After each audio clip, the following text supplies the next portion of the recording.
and Oliver Maines. You've got your one in a million idea. Now you just need to find some investors to turn your humble product into a household name. Well, you're about to learn how the founders of companies like PayPal, Airbnb, Facebook, and Netflix did just that. And it all starts with viewing no as an opportunity. These blinks explore real-life success stories that highlight the importance of timing, leadership, culture, and the ability to adapt. Scaling a startup can be one of the most exciting adventures of an entrepreneur's life, and learning how to make the best of unpredictable situations can lead to immense growth and satisfaction.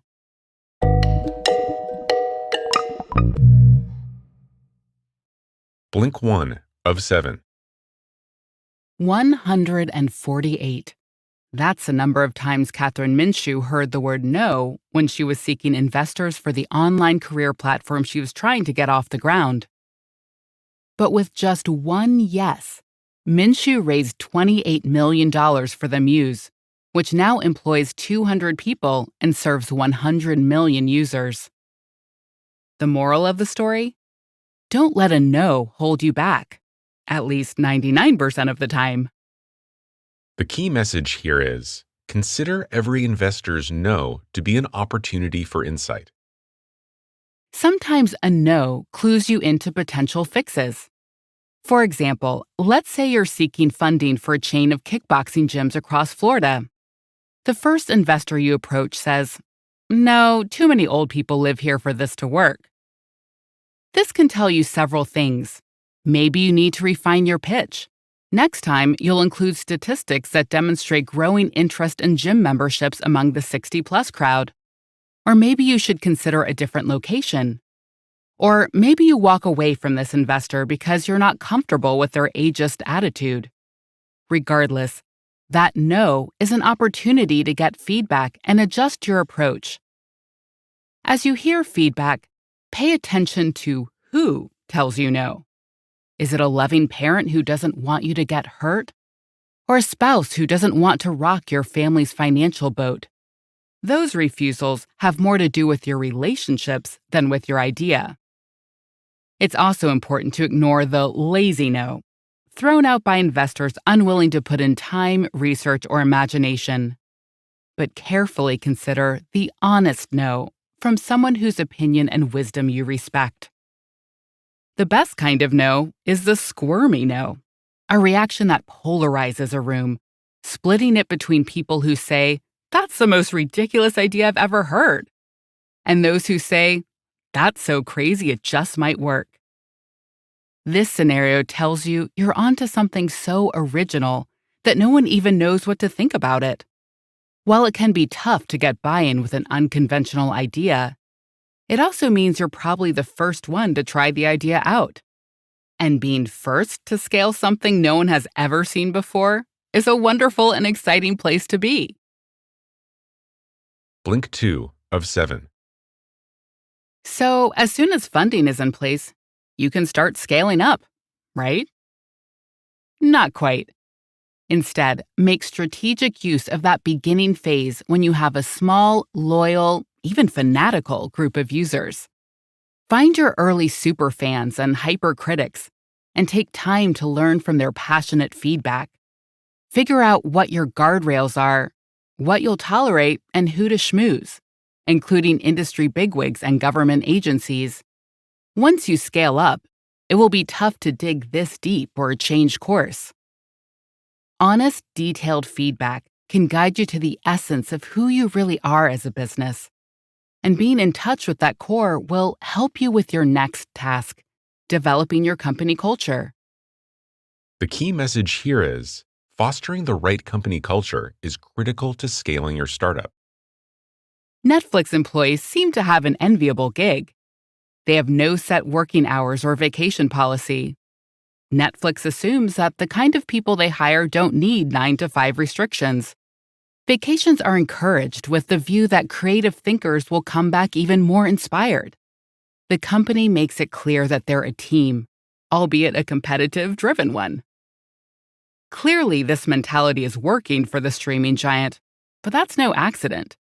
The environment and its creative payoffs are a result of a very deliberate process of creating culture, more than 100 slides worth. Netflix Culture Deck is accessible to anyone on the internet. Take a look for yourself. Developing this clarity at the very beginning is crucial. Once a culture has established itself, it's difficult to undo or change. Figure out what your core values are, as well as how you'll treat your employees and customers. Write a manifesto if you need to. Then, hire people who buy into the culture you've envisioned, because it will have a ripple effect. When you hire one person, you also get their network. This doesn't mean you should hire a homogeneous group, though. It's important to commit to meaningful diversity. Just as a diverse set of people can appreciate the same set of core values, so can your early investors. So choose investors the same way you'd consider co-founders. That's how much of an impact they'll have. When done right, culture can synergize the environment of a growing startup. It can raise morale and feed back into a loop where employees work even harder, which in turn causes a business to do better and attract more customers. Blink 3 of 7. Designer Tory Burch wanted to launch her retail store in New York City during Fashion Week. She had customers, friends, and family, media, and a brand new collection of exciting clothes. There was just one problem. She had no doors to open. The bright orange door that she had custom designed hadn't arrived. She had to make a choice. Should she hold off on the opening until everything was perfect, or should she let the hordes in through the empty doorway? Birch picked the second option. The day was an astounding success, indicative of the accolades her brand would go on to garner. The key message here is, scaling up too quickly can be risky, but moving too slowly can starve your company. Choosing when to launch might be one of the trickiest decisions an entrepreneur has to make. Jump too early, and you may lose potential customers by rolling out an unfinished, unimpressive product that didn't have time to mature into its potential. But wait too long, and momentum stalls, causing potential customers to wander elsewhere and competitors to get ahead of you. Business does not take place in a static environment. Things change every minute. An effective leader monitors these changes to gauge when to be patient and when to strike. The true masters of this game are able to strike so fast that they achieve escape velocity, leaving competitors in the dust. PayPal founder Peter Thiel's rapid growth technique was to pay his initial customers $10 for referring others. Thiel's tactic worked, but that kind of rapid growth can come at a steep price and with an often messy aftermath. In the flush of first success, you rarely think about the morning after. You may wake up to some fairly big fires, but let them burn.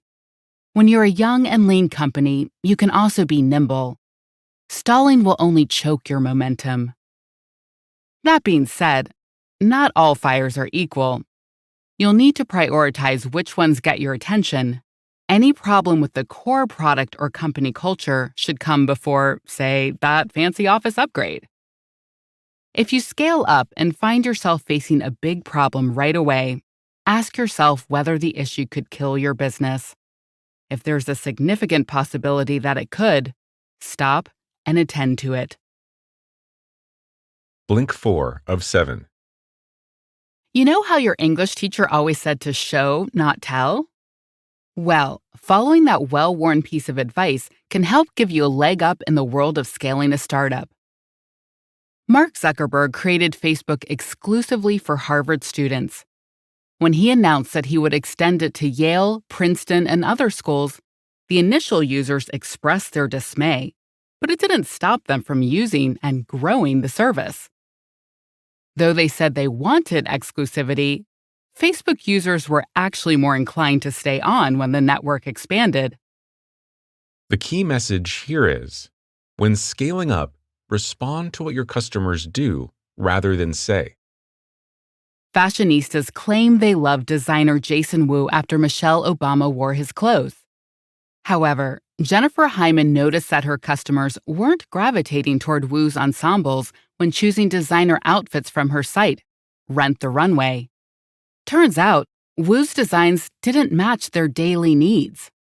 Hyman took this revelation to Wu, and the two of them ended up collaborating on a very profitable and more wearable line for Rent the Runway called Jason Wu Gray. Hyman didn't stop there. She noticed that her customers would rent an outfit for a cocktail party on Saturday night, but hold on to it until Monday morning. They'd wear it again with the blazer to work. This was costing Hyman quite a bit in repair and cleaning costs, but it was also an opportunity. Hyman switched to a subscription service that allowed her customers to rent several outfits at a time and rotate them. And voila, business grew even more. How can you find out what your customers are doing? Many founders conduct their own focus groups, which lead them to interesting and profitable observations. When Miriam Nafisi of bespoke stationery company Minted learned that men today are more involved in the wedding planning process, she began to incorporate less overtly feminine designs into her offerings. Watching how your customers behave and reacting to their behaviors can yield exciting results. But what if you come across a hurdle that seems insurmountable? We'll get into that in the next blink. Blink 5 of 7. Ev Williams was working on a podcast publishing platform called Odeo when he got some bad news. Their behemoth competitor, Apple, had the same idea. This signaled the death knell for his product. Knowing that chances of scaling his startup to go head-to-head with Apple were close to nil, Williams went back to the drawing board. He called his team together and held a hackathon, an event that gets participants to brainstorm and develop a novel product or solution in one long sitting. And lo and behold, something new emerged from this session. A group texting platform that focused on status updates. Hello, Twitter. The key message here is, if you run into difficulty while scaling up, pivot to an even better idea. Being flexible enough to pivot when things become impossible is an excellent life skill in general. In the business of scaling startups, it can breathe new life into failing products. The global coronavirus pandemic was the ultimate motivation for companies of all sizes to learn this skill. Turns out, times of crisis are an opportunity to make a company more adaptable and flexible. Airbnb had to quickly come up with ways to survive when travel was hit hard during the pandemic.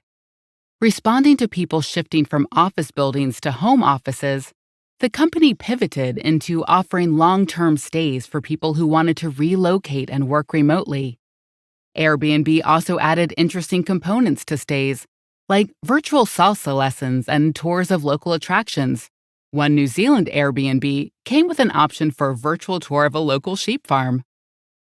Sometimes you'll be working on a solution for a business idea, and that solution becomes its own business idea instead. Snowboarder Toby Lutka was looking for a way to sell snowboards online, but he couldn't find decent software to get his enterprise off the ground. So Lutka, who'd been tinkering with code since he was young, ended up creating his own platform. That's how Shopify was born. Whether you're switching, swerving, or completely rebooting, an opportunity to pivot can ultimately drive a company forward. But to truly harness that success, or drive any success to its maximum potential, you need a magic ingredient: leadership. Blink 6 of 7. When Angela Arendts went to work for Apple after a stratospheric career as CEO of Burberry, it was a tough transition. Everything was different. She'd gone from fashion to technology, England to America, and suddenly, she was the boss of 70,000 people. Arendts knew she needed to communicate her vision to all her new employees. But as a parent of 3 teens, she knew that young Apple employees were unlikely to read long emails. So she made a 3-minute iPhone video that was natural and real. She didn't even edit out a phone call from her daughter. It was an excellent start. The video was such a hit that she made one every week for 4 years, regardless of where in the world she happened to be. The key message here is you need good leadership to successfully scale a company. When your company suddenly scales up, it's almost like you're now at a new, larger company, much like a rent shift to Apple. Everything changes. To keep employees inspired, it's important to sustain a steady drumbeat of purpose and motivation. To do this well, you need compassion, wisdom, and clarity of vision. This means being willing to listen, learn, and take advice, even from those in positions below you. It also means being able to accept constructive criticism. Sometimes this can mean encouraging opposing viewpoints. MailChimp founder Ben Chestnut notes that startups are like pirate ships, but when they scale big, the culture makes a necessary adjustment. It goes from piracy to the Navy, with an influx of rules, accountability, and good behavior. When hiring a new staff, Marissa Mayer, who was Google employee number 20, didn't hire MBAs with lots of experience. Instead, she'd hire a smart 23-year-old and give them a huge portfolio, like all of Gmail. Just as they were getting comfortable with their division, she'd have them switch into another division and challenge them to learn something new. This bold leadership move didn't just give Mayer a nimble, cross-trained managerial team, it also resulted in a tsunami of new ideas that emerged from the synergy of a bunch of smart people being exposed to multiple ways of doing things. Mayer's leadership yielded tremendous good for Google and for the world, as many of these employees went forth and started their own companies. In the best of situations, great leadership naturally flows into the final aspect of scaling big, doing good. Blink 7 of 7. Howard Schultz was 7 years old when he came home from school to find his father lying in bed, covered in a cast from hip to ankle. The World War II veteran had been involved in an accident at work and was now immobilized, both physically and financially. He had absolutely no medical coverage, benefits, or protection. Decades later, when Schultz became the owner of a little coffee operation called Starbucks, he made a deliberate decision. He'd build a company that took care of its employees, even before making a real profit. Starbucks became the first company in America to give every employee, even part-time workers, comprehensive health insurance. Sometimes, the job of a company is to be a Trojan horse. In other words, a company can carry an embedded mission forward, and that mission might be about much more than making money. The key message here is the larger your business becomes, the more of an impact you can make on society. The bigger your business, the more impact you can have. You can shape communities and regions, and the good you do can boomerang right back to you. When Schultz was trying to expand in China, he found it difficult to retain workers. He learned that it was partly because of the low status attached to being a barista in the culture. So he organized parents' weekends, flying in parents from remote towns and villages to see the operation and its benefits. Not only did it make for happy families, but the goodwill helped tremendously in terms of curbing worker turnover. Sometimes scaling up allows you to fill a need in society. Franklin Leonard's job was to read scripts for Leonardo DiCaprio's production company, Appian Way. Frustrated that only a handful moved forward in the process, he put out an anonymous call for good scripts that weren't getting made into movies, and published the list. Leonard lost his job, but his now official blacklist has helped numerous independent filmmakers see their projects to completion. Scaling up puts successful entrepreneurs in the position to do the kind of good that can be exponential. Robert D. Smith, CEO of Vista Equity Partners, traces his good fortune back to his childhood. At the time, Denver was newly desegregated. Its busing system meant he attended a better school across town. In 2019, Smith decided to pay his luck forward. After delivering the commencement speech at Morehouse, a historically Black college, he announced he would pay the student debt of everyone there. Scaling up his business allowed him to effectively scale up the lives of hundreds of graduates. You've just listened to our blinks to Masters of Scale by Reid Hoffman. The key message in these blinks is that scaling up can be an exciting and adventurous time in a young company's life, but it can be challenging too. By intentionally creating a positive culture under stellar leadership, a startup can go from promising to a household name. And here's some more actionable advice. Imagine the 11-star experience.